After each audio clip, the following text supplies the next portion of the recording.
திமுக செயல் தலைவர் மு.க.ஸ்டாலின் அண்ணா சமாதிக்கு சென்று அஞ்சலி செலுத்த இருக்கிறார். அதன் நேரடி காட்சிகளை நாம் தற்போது பார்த்து வருகின்றோம்.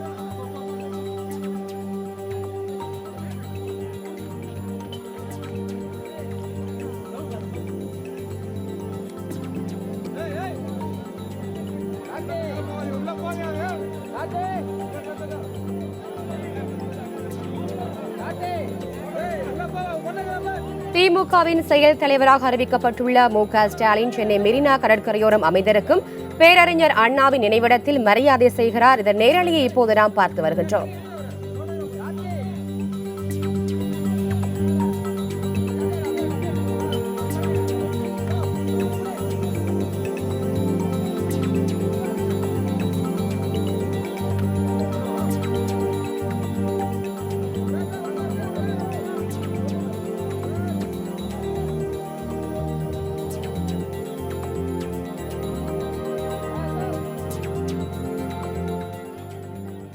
திமுகவின் செயல் தலைவராக அறிவிக்கப்பட்டுள்ள மு.க.ஸ்டாலின் சென்னை மெரினா கடற்கரையோரம் அமைந்திருக்கும் பேரறிஞர் அண்ணாவின் நினைவிடத்தில் மரியாதை செய்து வருகிறார். அதன் நேரடி காட்சிகளை நாம் தற்போது பார்த்து வருகிறோம். இது குறித்த குழு விவரங்களை செய்தியாளர் ஆனந்தனிடம் கேட்கலாம். ஆனந்த், தற்போது மு.க.ஸ்டாலின் அவர்கள் சென்னை கடற்கரையோரம் அமைந்திருக்கும் பேரறிஞர் அண்ணாவின் நினைவிடத்தில் மரியாதை செய்கிறார். அவருடன் கட்சியின் மூத்த நிர்வாகிகள், உறுப்பினர்கள் யார் யாரெல்லாம் அங்கு வந்திருக்கிறார்?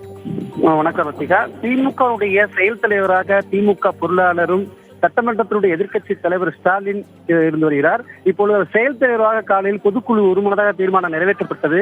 அதன் பிறகு அண்ணா நினைவிடத்தில் மரியாதை செய்து வருகிறார். அந்த காட்சி நம்ம பார்த்துக் கொண்டிருக்கிறோம். இந்த நிகழ்வில் முக்கிய நிர்வாகிகள், மாவட்ட செயலாளர்கள், குறிப்பாக துரைமுருகன், எம்.ஆர்.கே. பன்னீர்செல்வம், கே.என். நேரு உள்ளிட்ட மாவட்ட செயலாளர்கள் உள்ளிட்ட பலர் இது கலந்து கொண்டிருக்கிறார்கள். இது மட்டுமல்லாமல் அடுத்தபடியாக தமிழகத்தினுடைய முதல்வரை அவர் சந்திக்க இருக்கிறார்.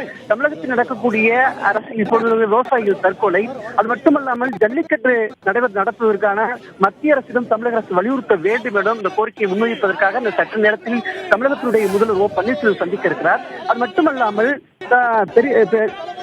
பெரியாருடைய நினைவிடத்திற்கு சென்று அங்கேயும் அவர் சென்று திமுக செயல் தலைவர் ஆன பிறகு தற்போது அங்கு மரியாதை செய்ய இருக்கிறார். சத்திகா, ஆனந்தன், கட்சியின் மூத்த தலைவர்கள், நிர்வாகிகளுடன் இருக்கிறார் சொல்லியிருக்காங்க. இவர்கள் தவிர வேறு யாரெல்லாம் அவருடன் இருக்கிறார்கள்? அவர் அடுத்த கட்டமாக எங்க செல்ல இருக்கிறார்? அது பற்றி விவரங்களை சொல்லுங்க. தற்போது அவருடன் கூட இருந்தது மூத்த சட்டமன்ற உறுப்பினர்களும் தற்போது அவர் இருந்திருக்கிறார்கள். குறிப்பாக சட்டமன்றத்தினுடைய திமுகவுடைய கொறடா சக்கரபாணி, அது மட்டுமல்லாமல் ராஜா, அது மட்டுமல்லாமல் துரைமுருகன் உள்ளிட்ட பல நிர்வாகிகள் இருக்கிறார்கள். அதற்குடைய முதல்வரை சந்தித்து பல்வேறு கோரிக்கைகளை முன்வைக்க இருக்கிறார். திமுகவின் செயல் தலைவராக அறிவிக்கப்பட்டுள்ள மு.க.ஸ்டாலின் சென்னை மெரினா கடற்கரையோரம் அமைந்திருக்கும் பேரறிஞர் அண்ணாவின் நினைவிடத்தில் மரியாதை செய்தார். இது குறித்து உங்களுடைய விரிவான தகவல்களுக்கு நன்றி ஆனந்தன்.